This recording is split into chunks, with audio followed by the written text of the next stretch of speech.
महोदय जी, मैं आपकी बहुत धन्यवादी हूँ कि आपने मुझे चुनावी सुधारों पर बोलने का मौका दिया है। खासकर इसलिए क्योंकि मैं एक नई सांसद हूँ, मुझे दूसरों का नहीं पता उनका कैसा अनुभव रहा, लेकिन पिछला ये 1 साल मेरे लिए खासकर विपक्ष से रिलेटेड जो है बहुत ही ज़्यादा चिंताजनक रहा है। एक तरह से ट्रॉमेटिक मैं इसे कह सकती हूँ। हर दिन इन्होंने यहाँ पे तमाशा किया है, हमारा दिल दहल जाता था इनको देखकर। एसआईआर ये वेल में उतर जाते थे। यहाँ पर इन लोगों ने डराना, धमकाना, धक्का मुक्की, ऐसा कोई इन्होंने किसी तरह की कोई बदतमीजी नहीं है जो एक भी दिन इन्होंने संसद भवन चलने नहीं दिया। हम जनता के प्रतिनिधि हैं, हम यहाँ पर उनकी आवाज लेकर आते हैं, हम कुछ सीखने आते हैं, हम नए सांसद हैं।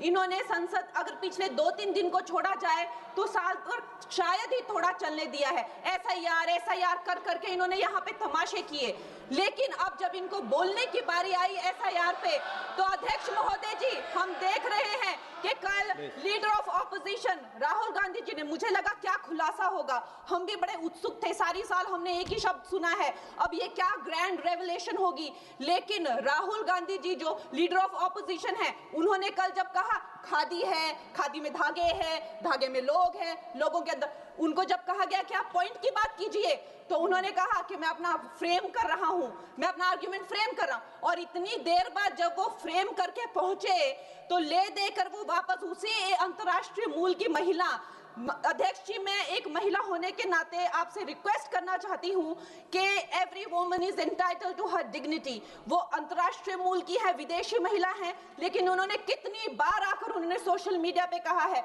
कि मैं कभी भारत नहीं गई हूं, मेरा हरियाणा चुनाव से कुछ लेना देना नहीं है। लेकिन फिर भी ये लोगों ने बिना किसी ठोस सबूत के उनका यहाँ पे फोटो बना के उन्होंने उनको उछाला, यहाँ पे उनकी तस्वीर उछाली यहाँ पर एवरी, और यहाँ पर ब्लैक कार्ड यूज करना भी अलाउ नहीं है। इन्होंने फिर भी नियमों का उल्लंघन किया।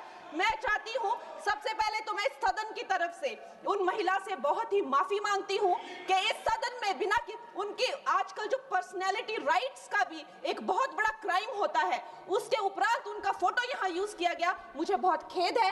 भारतीय संसद की तरफ, संसद भवन की तरफ से हम उनसे माफी मांगते हैं। और ये देखिए, महिलाओं का हमेशा ये अपमान करते हैं, लेकिन हमारे प्रधानमंत्री चाहे बेटी बचाओ बेटी पढ़ाओ हो, महिलाओं को शौचालय देने से लेकर, महिलाओं को गैस देने से लेकर, महिलाओं को जो है वो छात्रवृत्ति, न जाने कितनी ऐसी योजनाएं हैं।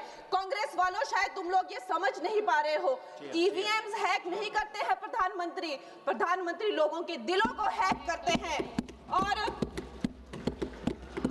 ये लोग दुहाई देते हैं कि वो जो पुराने जमाने के दकियानूसी, वो जो चिट कागज पे लिखकर जो मतदान होता था वो सबसे अच्छा था। ये लोग भूल गए वो दिन, आप लोग भूल गए वो दिन। इंदिरा गांधी वर्सेस राज नारायण का केस, उसको जो है इतिहास में The case that shook the nation के नाम से जाना जाता है। उस पर मैंने एक फिल्म भी बनाई हुई है। वोट चोरी और वोटों की धांधली के लिए एक प्रधानमंत्री पे एक साधारण से नेता ने केस किया था, और उस धांधली में वो पकड़ी गई थी। हर उनका जो आरोप है उसमें सच सिद्ध किया गया था, और रातों रात उनको कुर्सी छोड़ने के लिए कहा गया था, और रातों रात जो है उनको ये आदेश दिया गया था कि आगे इतने सालों तक आप कभी जो है वो चुनाव लड़ नहीं सकते। ये धांधलियां इन्होंने करी हुई हैं, और ये जो है उस टाइम के बैलेट बॉक्सों को उठाकर ले जाते थे ये लोग, और आज कहते हैं कि इनको ईवीएम्स जो है वो हैक हो जाते हैं। अध्यक्ष महोदय जी, मैं इनको याद दिलाना चाहती हूँ, प्रियंका गांधी जी कहती हैं कि छोड़ो पुरानी बातें, हम पुरानी बातें नहीं करेंगे, हम पुराने लोगों के बारे में नहीं बोलेंगे। तो मैं ये जानना चाहती हूँ कि आपकी जो माता जी हैं वो तो आपकी अध्यक्ष है, और इस वक्त की वो अध्यक्ष है।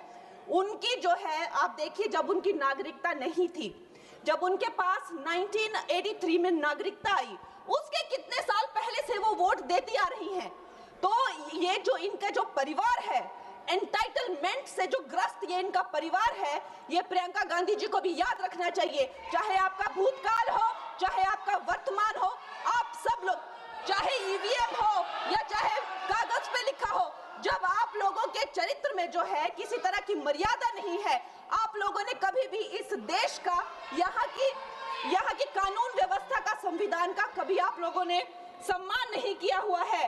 और अध्यक्ष महोदय जी, बिहार में जैसे ही एसआईआर आया, एसआईआर लागू हुआ, हमारी सरकार ने जो है कम से कम 60 लाख से ज्यादा अवैध। अब ये वोटर, ये जो सारे अमाननीय वोट कार्ड है, ये सिर्फ घुसपैठियों के नहीं है। कुछ ऐसे लोग हैं जो माइग्रेट हो गए हैं, कुछ ऐसे भी लोग हैं जो इस दुनिया में है ही नहीं। 60 लाख से ज्यादा। और अगर वो लोग जेन्युइन थे तो उन्होंने, किसी ने तो रिक्वेस्ट करनी चाहिए थी कि भाई मेरा वोटर आईडी कैंसिल हुआ है। उसके उपरांत जो है 21 नए वोटर आईडी जो है उन्होंने दिए हैं। और इस तरह का एक माहौल बना बिहार में कि आज तक की सबसे ज्यादा वोटिंग जो है 67% वोटिंग हुई। नागरिकों में ये उत्साह जगा कि जो है इस तरह की जो क्लेंजिंग प्रोसेस है वो होना चाहिए।